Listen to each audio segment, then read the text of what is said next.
नमस्कार। आज का मुद्दा है मनभेद या मतभेद। जी हाँ, बहुत सारे लोग आपको जीवन में मिलते हैं जो आपसे मतभेद रखते हैं। मत मतलब विचार, वैचारिक भिन्नता। अ, मेरा विचार अलग है, आपका विचार अलग है। हो सकता है दुनिया के इतिहास को उठा के देख लें, दुनिया के दार्शनिकों का इतिहास उठा के देख लें, विचारकों का इतिहास उठा करके देख लें। हर किसी के विचार अलग हैं। ये विचार अलग क्यों हैं? क्योंकि उसकी परिस्थिति, उसका माहौल, उसका परिवेश, उसकी सोच, उसकी समझ जो बनती है, उसी से ही विचारों का निर्माण भी होता है। जो वो देखता है, परखता है, निरीक्षण करता है समाज में। अब वो जो बात कह रहा है, जिस दृष्टि से देख रहा है, जिस एंगल से देख रहा है, हो सकता है वो आपको ना दिखाई दे रहा हो। वो उसका विचार है, किसी भी बात को लेकर के। आपका विचार एक अलग विचार है। हाँ, क्योंकि आप शायद वो नहीं देख पा रहे हैं जो वो देख पा रहा है, या जो आप देख पा रहे हैं वो ना देख पा रहा हो।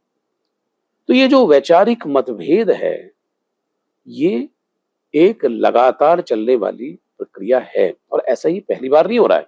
ये हमेशा से होता रहा है।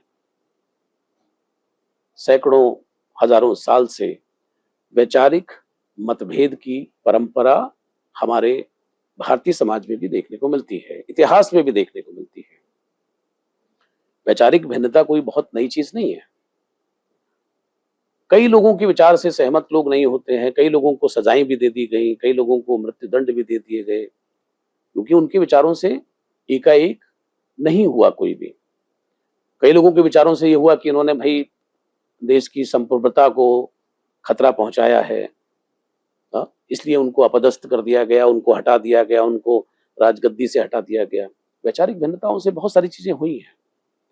आज भी समाज में वैचारिक भिन्नता कोई नई चीज नहीं है। हाँ? तो मतभेद तो हो सकता है, लेकिन लोग अक्सर क्या करते हैं कि जिसके साथ मतभेद होता है, विचार नहीं मिलते हैं या वैचारिक भिन्नता होती है, तो उसको दिल से लगा लेते हैं और यहां जीत और हार का प्रश्न बना लेते हैं कि भाई वो अपनी बात पर अड़ा हुआ है, जबकि ऐसा है नहीं। और वो भी ये बात कह रहा होगा कि वो अपनी बात पर अड़ा हुआ है, जबकि ऐसा नहीं है। तो ये देखने, सोचने, समझने का एक फर्क है। और यही वो एक ऐसा पॉइंट है कि जहां पे लोग अपना ईगो लेकर के आ जाते हैं और ईगो के को लेकर के मतभेद कब मनभेद में तब्दील हो जाता है, ये आपको स्वयं नहीं पता होता। मनभेद मतलब मन का भेद। हुँ? कि मन का भेद नहीं होना चाहिए, यानी पृथक नहीं होना चाहिए। आप अपने दिल में उसको उस तरीके से नफ़रत या घृणा के भाव से मत लेके जाइए। विचार अलग है, मन अलग है। मन में अगर किसी के प्रति कोई करुणा है, दया है, भाव है, वो एक अच्छा इंसान है, उसके विचार अलग हो सकते हैं, लेकिन इंसान तो अच्छा है वो। तो अक्सर जो ये गलती होती है, इसी वजह से आज समाज में जिस भी व्यक्ति के साथ आपके विचार नहीं मिलते, वो आपके लिए दुश्मन हो जाता है। मनभेद भी शुरू हो जाता है। विचार तो कई बार पति-पत्नी के भी नहीं मिलते, विचार तो कई बार पिता और पुत्र के भी नहीं मिलते, माता और पुत्री के भी नहीं मिलते। आपके घर में जो बुजुर्ग हैं, उनके साथ भी आपके वैचारिक मतभेद होते हैं। लेकिन ऐसा तो नहीं है कि आप उनके साथ मनभेद कर लेते हैं। अगर आप ऐसा कर रहे हैं तो ये देखने की, सोचने की बात है और ये सही नहीं है, ये गलत है।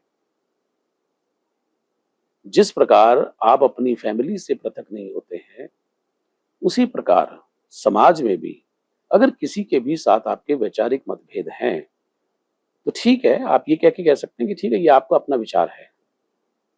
लेकिन मनभेद मत करिए, उसको दूर मत करिए, उसके साथ घृणा मत करिए, उसके साथ बदला लेने की प्रवृत्ति मत शुरू करिए, ईगो मत लाइए बीच के अंदर।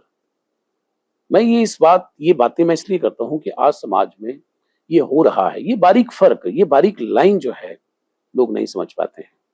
और जब ये बारीक लाइन नहीं समझ पाते हैं तो वहीं झगड़ा, फसाद, नफरत, घृणा का माहौल बनता है और इंसान इंसान से दूर हो रहा है, पृथक हो रहा है, मारने मरने पर उतारू है। तो कृपया वो ना करें।